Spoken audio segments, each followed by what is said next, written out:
નમસ્કાર, હું છું એન્કર અર્પિતા પટેલ. આપ જોઈ રહ્યા છો ન્યૂઝનેપ ચેનલ. ન્યૂઝનેપ ચેનલમાં દર્શક મિત્રો આપનું હાર્દિક સ્વાગત છે.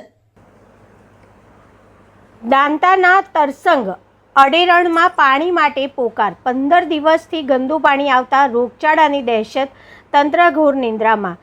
દાંતા બનાસકાંઠા જિલ્લાના દાંતા તાલુકામાં આવેલ તરસંગ અને અડેરણ ગામમાં છેલ્લા 15 દિવસથી પીવાના પાણીની ગંભીર સમસ્યા સર્જાઈ છે. ગામમાં સતત અશુદ્ધ અને ગંદુ પાણી સપ્લાય થઈ રહ્યું હોવાના કારણે ગ્રામજનોમાં ભારે રોષ જોવા મળી રહ્યો છે.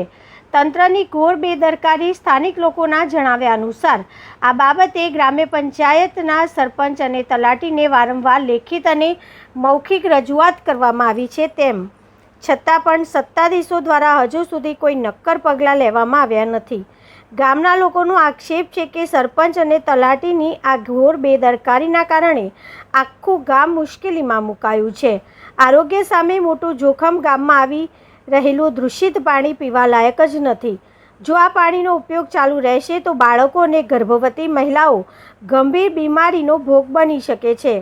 ગામમાં ઝાડા ઉલટી અને કોલેરા જેવો રોગચાળો ફાટી નીકળવાની પૂરેપૂરી સંભાવના છે. ગ્રામજનોની ચીમકી. પાણી એ પાયાની જરૂરિયાત છે અને ઝેરી સમાન ગંદુ પાણી પીવડાવવામાં આવી રહ્યું છે. તેમ એક રોષિત ગ્રામજને જણાવ્યું હતું કે ગામના લોકો હવે અન્યાય સહન કરવા તૈયાર નથી. જો આગામી દિવસોમાં શુદ્ધ પાણીની વ્યવસ્થા કરવામાં નહીં આવે તો ગ્રામજનો દ્વારા ઉગ્ર આંદોલન કરવાની અને ઉચ્ચ કક્ષાએ રજૂઆત કરવાની ચીમકી ઉચ્ચારવામાં આવી છે.